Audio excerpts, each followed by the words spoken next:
Today I'm showing you how to use automation in Studio One. Before we start, don't forget to check our channel for even more content like this. A like, a share and a subscribe would also be very helpful, and if you're a music industry professional looking forward to expand your network, check our brand new platform, thetalentuniverse.com. Now let's get back to our video.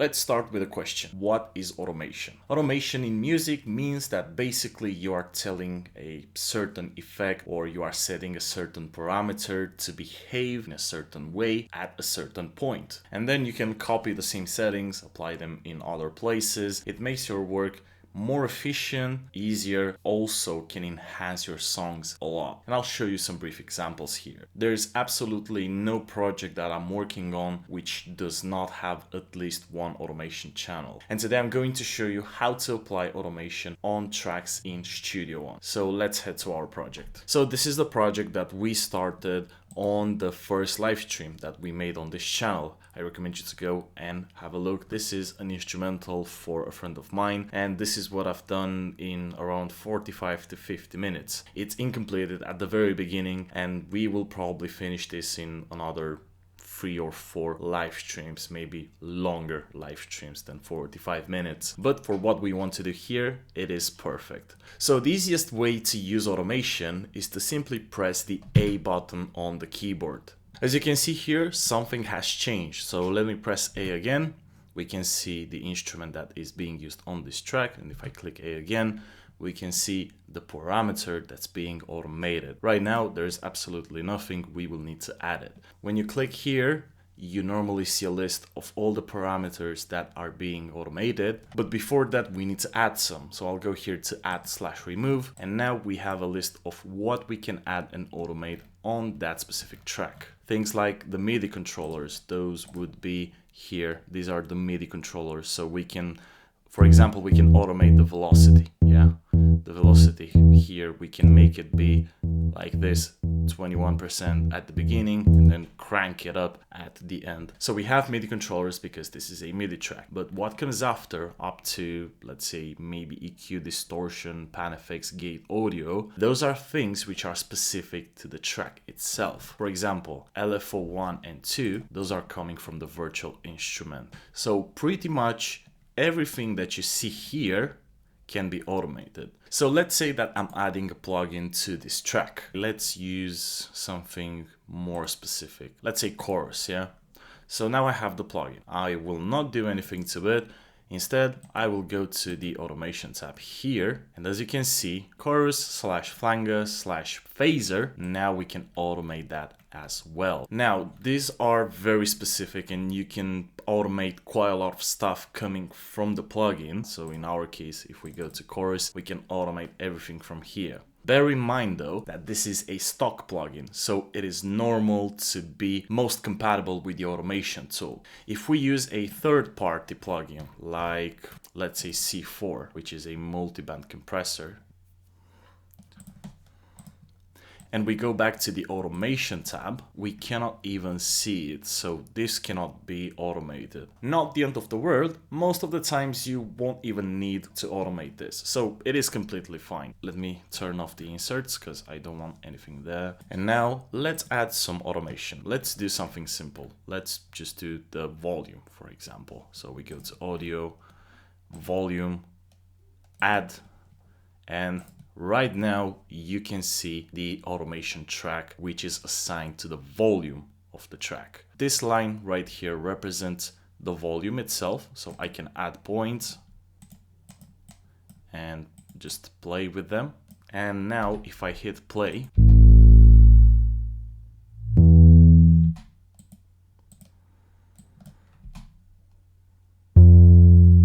now, there are very interesting tools. So for example, between 2 points, you can set up a curve depending on how fast or how slow you want that automation to kick in. It is something similar with the attack and release, because let's say that I'm doing this.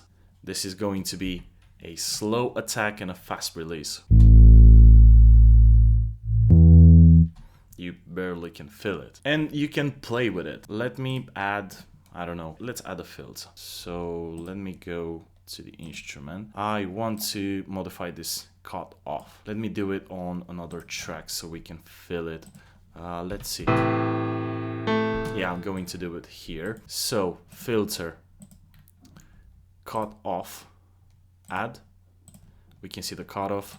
I'll go to the instrument. And as you can see right now, we have this point here, which basically indicates me that this is going to be automated. And let's add a point here.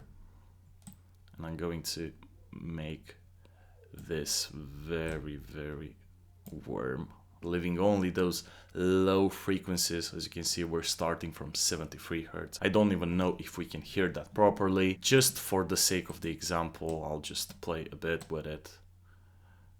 Yeah, with some curves like this, and then this.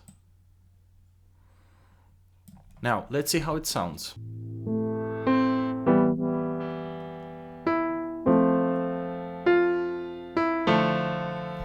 So see, it is quite easy to do it. Now, if you want to make some specific changes, now let's say that maybe adding points and making those exact adjustments is not really for you, or it doesn't help you in the situation that you're in, and maybe you just want to listen to the track, make the adjustments live, and have Studio One reading them and then transforming them into an automation. We can do that. And this is how we do it. On the track here, you can see this read. So this is the automation mode basically. And we have a few options like read, touch, latch, or write. The one that we are interested in is write, because basically we are writing over the automation track. Now, I'll go at the beginning of the track. I will open the instrument. As you can see, this point here has changed its color to this reddish. I'll go then with the filter, 58 let's say. I will play the track.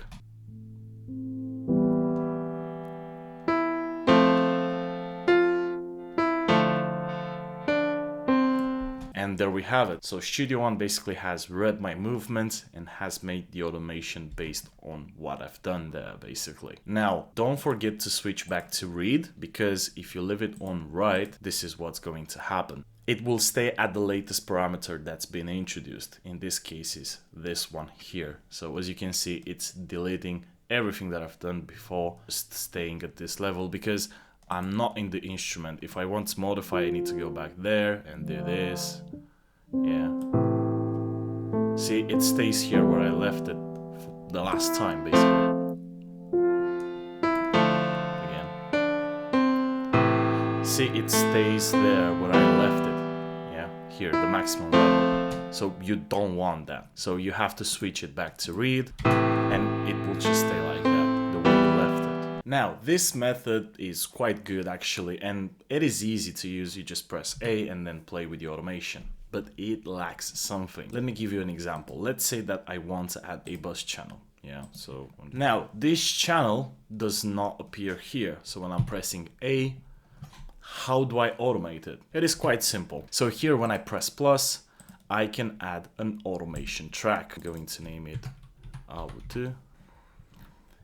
And this is our automation track basically. And now when I press A, I have the same options as I have on the other tracks, but in my case, I can select either the console, this one, but including the buses or the FX channels, or just the instruments. I can automate the instruments individually. I may have an instrument which is applied over 2 tracks, yeah, with different notes, arrangement and stuff like that. Maybe I want to apply the same automation on both tracks. In my case, if I want to automate the bus, I have this option here. So console, bus 1, volume pan mute, but if I add, let's say I'm adding an EQ, let's say Pro EQ, I go back here, add or remove. In the console, bus 1, I have the inserts. In my case, I have all the options from the Pro EQ. So it's very handy and very useful, and it is more versatile. You basically can automate everything which is in this project. And it gives you more options because you can automate absolutely everything which is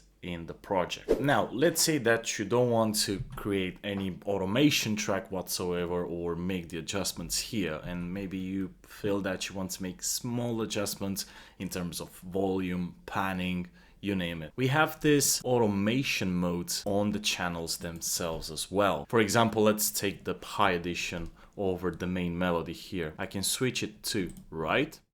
I'll play it from the beginning. I'll start with the volume at 0, and if I press play,